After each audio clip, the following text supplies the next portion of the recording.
the challenges of the industry 4.0. At this very point, you will be thinking, it's going to be hard. I already talked to you about the AWS, which is going to help you a lot. You can also study along with all of the information that I'm giving you. You can also, get some concepts that you think are going to be key for the development of your business or your idea, or you as a particular worker. Where you can open your own business and do it. And then all of these ideas are going to help you to make it happen. But on the way, you're going to find some challenges. I made a list of the ones that, not only because of the studies, but also in the practice.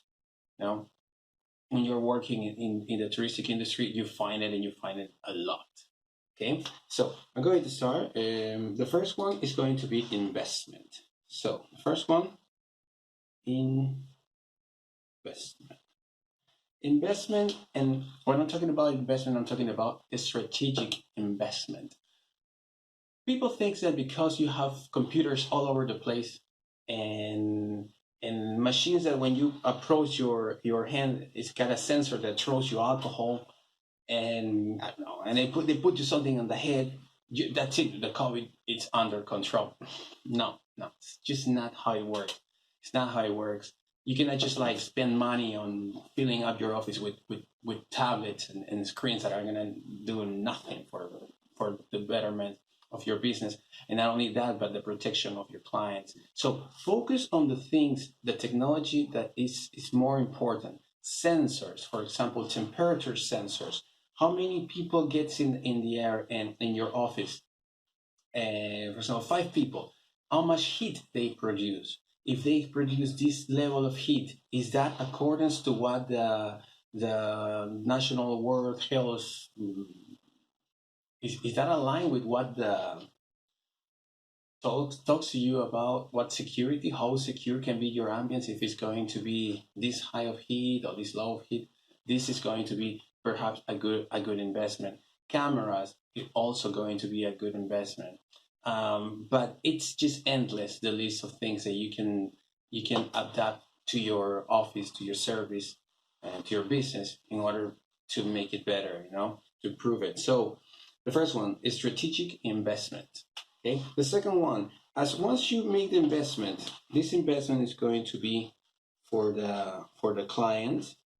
And in order to have access to the client, you're going to need to have its contact, credit card, and all securities, social security number, passports, accounts, mails, and so forth. The second one is actually data security matters. And nowadays, more than ever, when people actually start making a lot of purchases online, some hackers, stole money, and that has not been a good thing. But if I buy a tour in your agency or whatever service, your agency or you as a tour guide or whatever it is, and then some money gets stolen from my account, there's going to be an investigation. And if you are the guilty because your system is not secure enough, that's not going to be good. So first, the strategic investment, but aligned to it, parallel to it,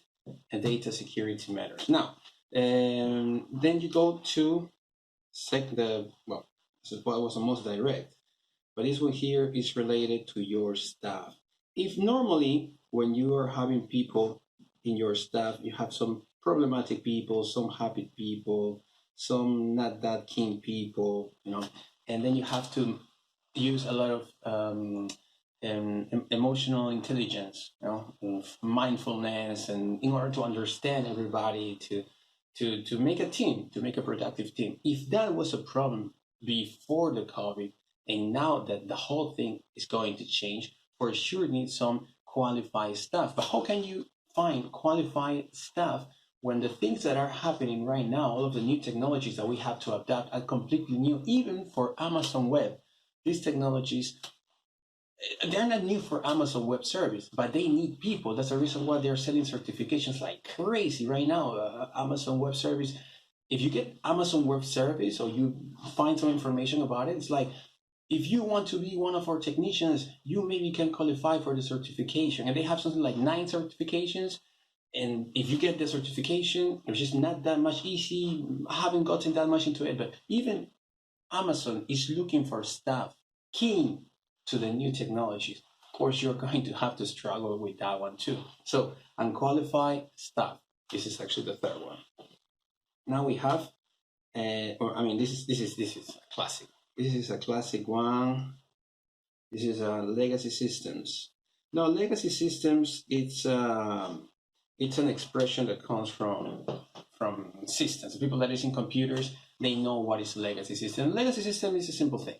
If, for example, you set it up one way of working, one know-how in your business, okay? Or for example, you're a tour guide and you already know what joke was key for people to laugh about, or what music make everybody dance. Like, for example, if you play La Bamba, everybody's gonna get crazy about that. I don't know what happens with that song, but everybody gets crazy. La Bamba and La Bamba. Well, cool. But what happens if now you have a new generation and they don't even know what is La Bamba? You have to adapt to a new system. So if you are a professor of tourism and you're going to tell your tour guides, the students, that if you play La Bamba, everybody's going to be crazy about it. And these guys were born 10, 15, 16, 18 years ago.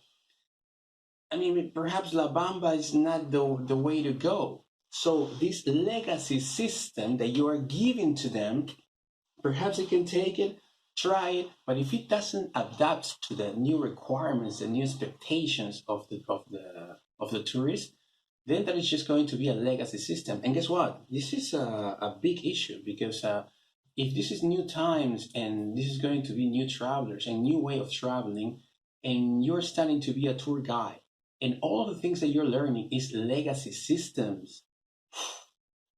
I mean, I really hope that you're studying some new things aside, because otherwise you're going to get that certificate and you're not going to do anything in the market. Another thing with the legacy systems is that, for example, banks, happens a lot that banks, they have a way of working, they have a way of making promotions, they have a system already set up. And this is the system from the 1980s, and this is the 2021, and they cannot make a better service. And why? Because the new systems are completely different to what we have in the 1980s. It's like, for example, if I want to be, I don't know, if I want to write right now, and I have these mechanography machines instead of a laptop, well, that's the big difference. The 1980s system, legacy system, would be the mechanography machine, and the 2020 is a laptop, a tablet. So this is a legacy system, and the problem with the legacy systems is that for as long as the mentality, because the only one that can change the legacy system in an enterprise is the mentality. The mentality is something I have to adapt to the new times because the new times are going to be easier, and this is the thing that everybody is going to be looking for. If I don't change, I'm just going to disappear. But the investment, the thing with the qualified staff, security matters, and all of these things. But on top of all of these things, the investment is one of the main stops that these heads of business find in order to just continue with a system that is working perfectly, but it's never going to improve for the new generations. Okay, and then the last one after legacy systems is the transversal leverage across industries. So we're gonna put transversal leverage across industries. What happens if you are one of these business owners that don't want to have the legacy system anymore? They are like, no, you know what? This is not the way to go. We need to improve our system. We're going to have access to the Amazon Web Service or whatever other thing. We're going to buy this and that machine, and we're going to qualify the staff. We're going to contract people that is qualified to have access to that technology, and this is how we're going to improve our service. You do it, but what if the enterprise that you work with in, I don't know, you're in New York and then you send people to Washington for a trip. So you got some tourists from New York and they have the service and everything. You know, it's like 4.0. And once you get to Washington, you actually made a contract with an enterprise that is not following those ideals. It's just like with legacy systems. What's going to happen? Your service is going to be very precise, very personalized, very customized, very automatized. And once they get there, they're going to be like, what do you like? What you don't like? Do you like this? You don't like that? And in the meantime, the tourist is going to be like, really, man? For real? Really? So this is going to be a problem from one industry to the other one. But then again, to find the right people, I mean, if there's a formula to find the right people to work with, there wouldn't be unhappy people, you know, like the ones that get married, then they get divorced. I mean, that's just a human thing. It's a human thing, 100% a human thing. So there's no formula for that. All I wish you know is to find like-minded people in the industry, so you can actually make the link, and in order to improve the service, you know, because in the new times you never know what the tourist is going to come up with. Do you have a tour so I can see ants reproducing? Ants reproducing. What do I know about ants reproducing? Well, you need a tour guide that knows about ants reproducing. That's just all you got to do, you know, and then study how many people is attracted by that kind of tour, and then make it a trend, a big product that sells and creates millions in the touristic industry. Well, just some of the ideas of the challenges for the introduction of the Industry 4.0 in the touristic system. Thank you very much. See you in the next video.